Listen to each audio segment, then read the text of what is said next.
Hey, hey, we're Memphis Mayfire, and you are watching Typical Video Girls. And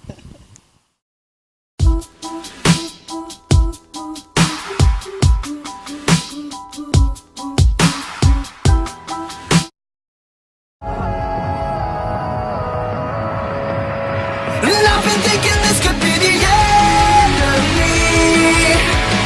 Who is this person in me? Hey guys, this is Shorefez. And this is Larissa. We're Typical Video Girls sitting here today in the Cambridge room at the House of Blues Dallas with Memphis Mayfire. How are you guys doing today? Awesome. Doing fantastic. Awesome. And how has the tour been so far? Man, we really didn't know what to expect because everybody told us that this tour was going to fail, and we wanted to do it no matter what. So we made it happen, and every night has just been astronomical. It's been unreal to watch Memphis fans and Yellow Card fans get into one room together and have so much fun together and learn about music that they haven't heard of before, and it's just so cool. It's such an incredible experience, and that's ultimately exactly what we wanted to give to our fan bases. So. A little bit of that, like you wouldn't really expect Yellow Card and Memphis Mayfire to tour together. So is that why you think it's so much more successful? I don't know. I mean, that's why the music industry told us it would fail, and that's why we thought it would be successful. So I guess it kind of feels good to know that, the idea was worth it. And, we put a lot of work into making this something special, and it really is. So That's great. Awesome. How does it feel like doing a home show, being in Dallas? It's awesome. Nobody actually lives in Dallas anymore, but this was where the band pretty much started. Kellen, the original member, lived here, and pretty much when I joined the band, I was the only person who didn't live in Dallas. But now 3 of the guys live in Nashville and 2 in Florida, but I feel like this is still kind of our home city, and we always have awesome shows in Dallas, and kids are always a blast, and shows are super rowdy, so it should be a good one. Do you guys still catch up with some of your friends here in Dallas? Oh yeah, totally. Yeah, I mean, we'll always claim to be a Dallas band just because that's where the band started. The Dallas music scene is what incubated this band. It's been incredible, the scene, the shows that Mike Zimmer put on, and like the big festivals and stuff that really gave our band the initial boost. We'll always be grateful for that. So, Unconditional was released. Is there anything, that you guys are working on coming up in the next new year? Could happen. We're always writing. Kellen, our guitar player, who writes most of the music, continuously is writing. Like, even after Unconditional was tracked, he was already doing new demos. So we have some stuff in the works. It's really, really, really awesome. We got a couple demos so far that we've been listening to and jamming to, and it's awesome. That's good. You guys are on top of it. Mm-hmm. So something to look forward to. totally, yeah. Always. We just wrote a Christmas song for a Tooth and Nail Solid State compilation. We wrote a Christmas song. And it's crazy, usually bands will cover other Christmas songs or make Christmas songs heavy. We just decided to dive in and make our own Christmas song. It's such an awesome thing to have accomplished. So now we've got this incredibly beautiful, almost worship-esque song about Jesus, which I love writing about, and it's going to be on that compilation. Look forward to that because we're stoked about it. Awesome. And then, so what's your guys' favorite songs to perform live? What's your favorite one? This whole set list is rad. It's cool. We put out so much music that we can kind of go back and just kind of pick and choose our favorites from each record, and we know what people like to hear live too, so that always comes out. But No Ordinary Love, anything from the newest record, I would say is the hypiest live. It seems like that's what people have really latched onto the most. So. Awesome. And then I know each city that you go to, you guys have been on a lot of tours, there's always a favorite spot to hang out. What's your favorite spot in Dallas? Definitely. Deep Ellum's awesome.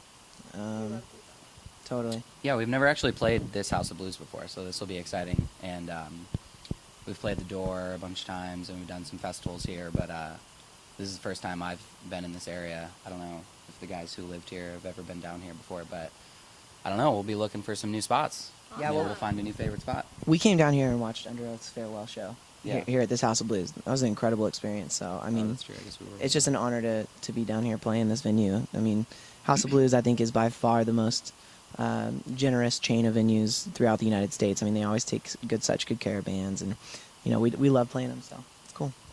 Yeah. What are you guys looking most forward to on this tour, especially since you guys are touring with Yellow Card? Just being able to watch the other bands has been really exciting. I've always been a big fan of Emarosa and Yellow Card, so it's nice having an entire show that, you know, I look forward to watching too, which is cool. And Maddie does a song with Yellow Card, which I really enjoy watching. It's an awesome song. And just, yeah, good vibes around the whole show. It's fun to watch. What's the Yeah. song that you do with Yellow Card? It's called The Deepest Well, and I sang on their new album, so it's a song from their new record. It's awesome. So basically, everyone should go grab it. Yeah, totally. Yeah, please go out and grab their new album. It's just as great as everything they've ever put out. So Sweet. What is the craziest shit you guys witnessed on any tour that you guys have been on? Just the other day, we had some oh gosh, tweaker chick randomly in up here Vegas. on our bus. I guess that's the most recent crazy thing that's happened. I didn't witness it. I just saw a group text photo, but apparently there was nobody on our bus, and Maddie just walked on our bus, and there was this lady just staring at our microwave and then continued to sit down in our front lounge, and we had no idea who she was, and I guess Her eyes rolled into the back of her head, and she started tweaking, and then she would look at me and laugh like really loud, and I was like, oh my gosh, you know, I've actually never even been that close to somebody in real life that's on like hard drugs. You know, she had track marks all up her arms and everything. So I'm sitting there like, if I leave, she's gonna steal everyone's laptops and sell them for drugs. If I stay, she could potentially like pull out a weapon. I don't know what's gonna happen. So I'm like sending pictures of her to the group text that Yeah, our band I has. had to see- I'm like, somebody come help, please. You know, and eventually our driver came on and had to grab her and pull her off, and they checked her pockets. She didn't steal anything, but yeah, she was tweaked. Did you feel like you walked in on an episode of The Walking Dead? I mean, yeah, it was so unexpected. I was just blindsided by it, and I was just sitting there with her while she was tweaking, you know. Yeah, and it was pretty wild, you know. But you know, if you guys ever want to see, maybe I'll post the picture of her. Maybe. Oh my gosh. Maybe you heard it here first. So, who's the biggest prankster on tours and in the band? I don't know about pranks, but I'd say Ant is the most like silly and joking guy. He's always making us laugh, and Yeah. he's always either saying something really funny or randomly doing something that's really funny. I wouldn't say pranks, but he gives us some good laughs throughout the day. Yeah, we've all been touring so long that, you know, we have definitely been the victim of pranks in the past, and we know that, you know, if you get pranked or if you prank somebody, you just expect to get it back tenfold, you know. So we don't really do that anymore, you know. We've had people poop on our windshields and Oh my Yeah, gosh. put dead fish in our vans and stuff like that. So, you know, we're adults now. Sometimes. Sometimes. When it counts. What is your guilty food pleasure? Well, I feel like I was saying mac and cheese, but I wouldn't. That's not really guilty. I feel like a guilty food pleasure is something that like I shouldn't want people to know that I like, and I tell the world that I love mac and cheese. So Okay. that's not that's my favorite thing ever. Guilty food. White Castle. Yeah. My band, I sure. will scarf some White Castles down, and my band thinks it's so gross. And I mean, I guess it is kind of gross there, but it's so good, and I don't understand why I like it. Maybe just because there's none in Florida, which there is Crystals, and I don't think that's nearly as good, but White Castle for sure. You know what makes White Castle so much better is if you know those sandwich press panini things. If you buy those little White Castle burgers and you put them in on that and then you Ooh, smash I it haven't and, tried and you that. grill it, it makes it pretty dope. Actually, it makes it I'm gonna try that. edible now. for me. It makes it edible. I can actually eat this. So, what do you love most about being on tour? Man, what's not to love? I mean, you know, everybody gives the generic answer. It sucks being away from family and stuff like that, and it does. But I mean, if you wake up and you live this lifestyle and you wake up complaining, or if you complain at all throughout the day, you don't deserve to be here. I mean, it's like we have so much to be thankful for.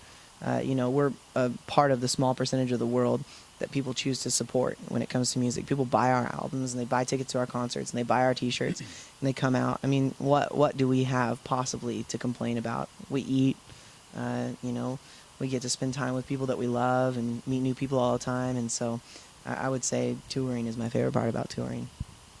So, would you say that touring has made you more humble? Yeah, I mean, it will humble you in multiple ways. You know, I mean, you go out on tour, like, you know, Warped Tour or like any festival or anything like that, and you stand in the midst of these bands that have been doing it for, you know, twice as long as you, and, you know, they're 100 times bigger than you probably ever will be, you know, bands that, like, from the 80s and stuff, you know, it's just crazy. We went to Australia with Metallica. It's just crazy to see, you know, it's like you really understand how small you are in comparison to all of that, and so just to know that somebody chooses to support our music is, man, it's so great. Awesome. What is your favorite Metallica song? That's too hard. There's Hail to the King. Just kidding. I'm just kidding. That was an inside There joke. has to be one that you just continuously replay joke. over and over again. probably, I'll say Fade to Black because that's one of the first songs that I attempted to learn on guitar when I first started playing guitar when I was like 12. Couldn't get through it very well, but I remember that's the first one that I went for. Just went hard. So My mom found my Metallica CD under my bed when I was in middle school, and she broke it in half. Oh no.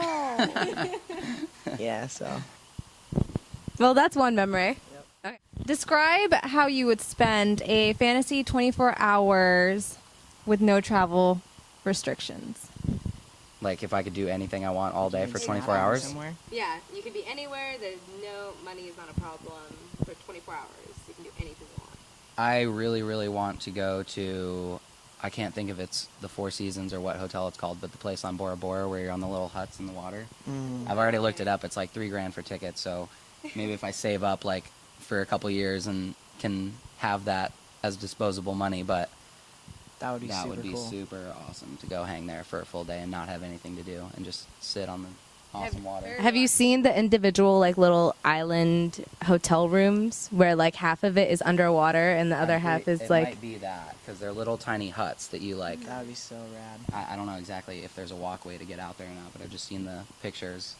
If you just Google Bora Bora, it's always that one hotel that everybody says is awesome. That'd be pretty sweet. No phone, no anything. So what advice would you guys give to local bands that want to, you know, quote unquote make it big? Totally. I mean, if you start out as a as a musician that just wants to make it big, I would say quit because that's not a great motive. If you have a real message and you have real inspiration to offer people through your music, go for it and don't let anybody change your original vision for what you wanted your band to be. You know, there's a lot of players in the game, people that are going to come in and try to tell you should go this way or go this way, and just stay the course. Stay true to what you really wanted to do or what you set out to do, because when it's all over, you want to be proud of what you did. What about you? Agreed. So you guys are touring with Yellow Card. What is a favorite song that you like jamming to by Yellow Card? Like I said before, I really like their new song with Maddie. It's been stuck in my head. Also, Transmission Home. They always play that at soundcheck, and we So good. literally were just singing it as this interview was starting. I don't know if we got that on camera or not, but it's awesome. Yeah, I actually really enjoyed their new album. Their new songs are killer. Yeah, they have this new song called Ocean Avenue that we've been jamming to lately. Oh, love that Probably one of my favorites. Classic. So if you guys were to be trapped in a TV show for a month, which TV show would you choose? Trapped in a TV show. That sounds awful. Like if the TV show is real or being an actor on the show. Real, like you had to go into like Family Okay. Guy and live that for a month or I was something. gonna say. Dude, I would for sure go live with the Duck Dynasty families. That'd For be- sure. I That'd mean, be like, pretty cool just to see what it's like. it's so cool. They just have they live humble lives, and they do what they're good at, and at the end of every episode they thank Jesus for all that they have, and I think that is the coolest thing. You won't see that on TV anymore, so I love that show. I'll go hang out with them for a month. That'd be pretty sweet. What a rule. And then what about you? I'm not sure because my favorite shows are like crime shows, like Criminal Minds and CSI, and I for sure wouldn't want to actually do that in real life. Yeah, for sure. So if you like, let's say if you had to choose between like The Walking Dead, The Simpsons, and Toddlers and Tiaras, out of I those, can't say I've seen toddlers and tiaras, but it doesn't sound like anything I'd want to do right now. But I don't know. I could probably be a little yellow cartoon in The Simpsons and go hang out. Me and Bart would probably be good. And then buddies. you'd never actually die. Like anything that happens, it's just like you would just I'm trying to be pancake out Kenny from and South Park. He never dies. He just on the next episode just keeps coming back, right? Yeah, he kills it.